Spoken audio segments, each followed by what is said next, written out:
Welcome. Before we go to my next guest, Alan Iverson, for me, I just want to share with you the story, the opportunity to meet with him and talk with him, and what I felt I could bring to you to share with you on your own leadership journey, to get an insight out of one of the most influential sporting figures in American sporting history, one of the most influential athletes of all time. I see him as a leader in business.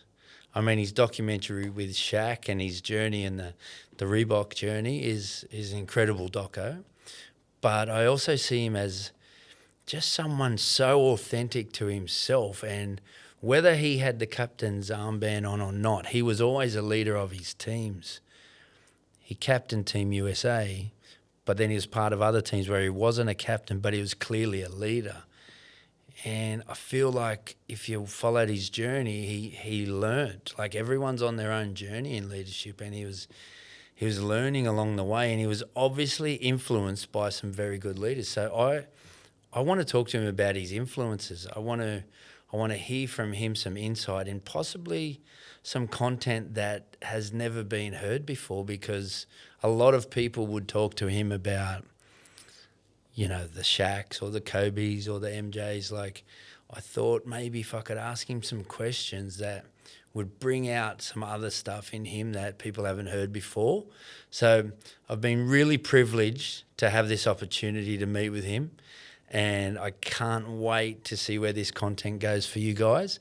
And if you're listening now, driving in the car, it's only a short version, so expect some nuggets of gold there. If you're watching here on YouTube, I'd love you to share it, like, comment, subscribe, all that type of stuff.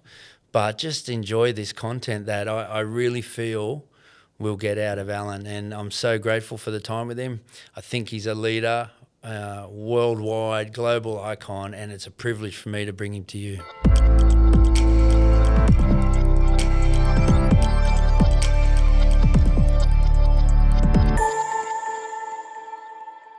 Welcome. I'm that excited to bring the original AI to talk some. I want to talk some leadership topic, mate. You're regarded as the one of the most influential athletes ever in America. So whether you had a captain's tag next to your name or not, you were the leader.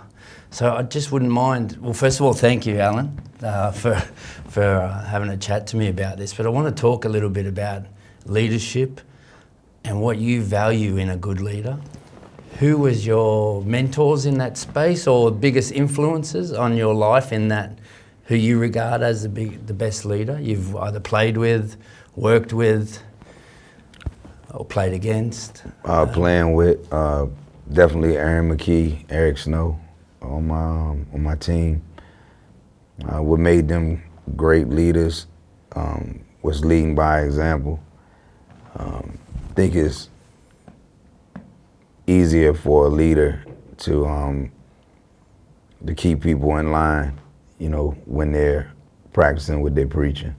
So that was important for us to have on our team to have any type of success.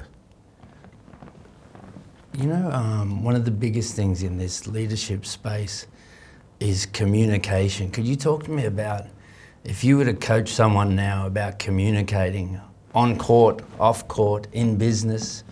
I mean, you're a leader in business. The value you put on communication as a leader, let's say you're in defense.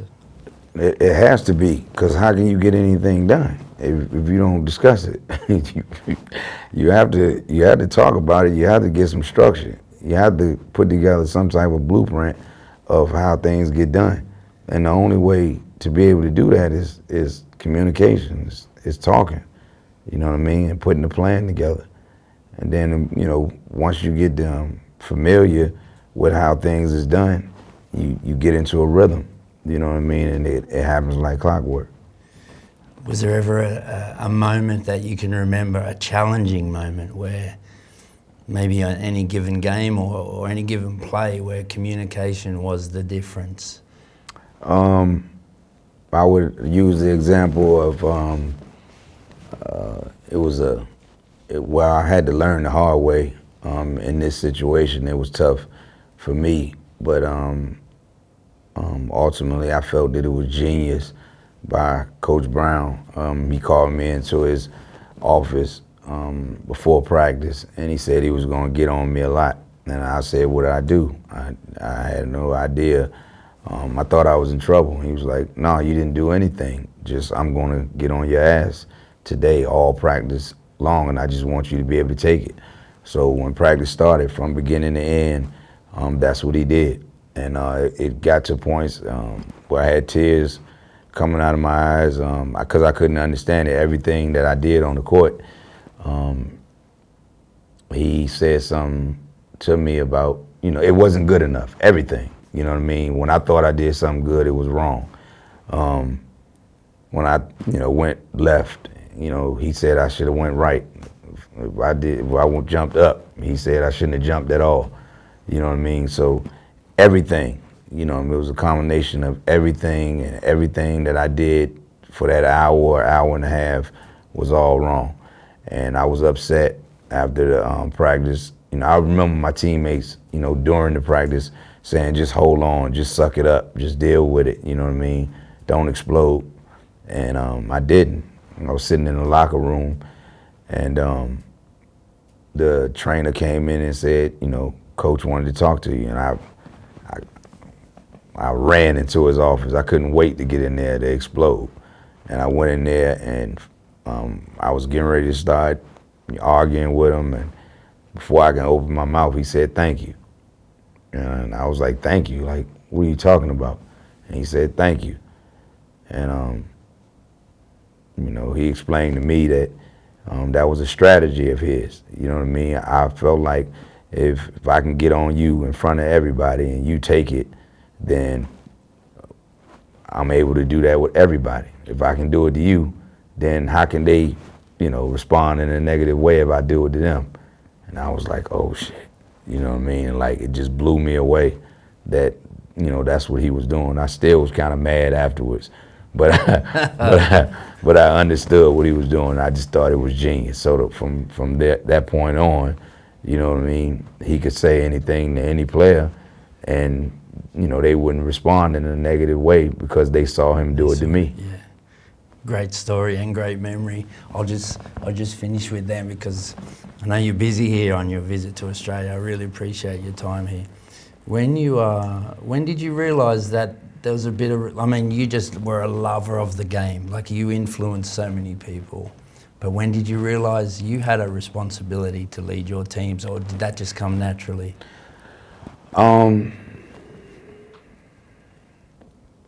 I was always a guy that led by example, but me being a leader, I was not polished in that way. Like I was rough around the edges in the beginning. I had to use like Aaron McKee and Eric Snow to learn how to lead. You know what I mean? I was put in a situation where we had older guys that took that responsibility, but I had to, pick and choose how I needed to lead. You know what I mean? And all of those things came to me organically throughout,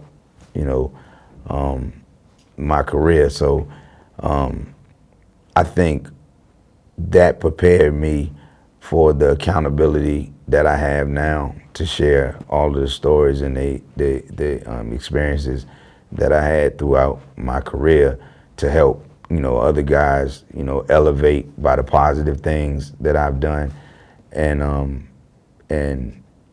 persuade guys to stay away from the negative things that I did to, hinder my growth. You know what I mean? So it's just a combination of all of the things that happened to me, good or bad, and sharing those things. So, if one person get it out of 100 people that I talk to, and it helps them in their life on or off the basketball court, I feel like I did my justice. I feel like I'm giving back the love that the game gave me. Very grateful for that, mate. I'll wrap it up with that because that was just gold. the way you articulated, every leader is on their own journey. And Yes. It happened for you organically, and now you're sharing lessons that are you're still influencing a lot of people, mate. I'm very grateful for it. Thanks for your time. Thank you, man. Great job. Brother. Great job.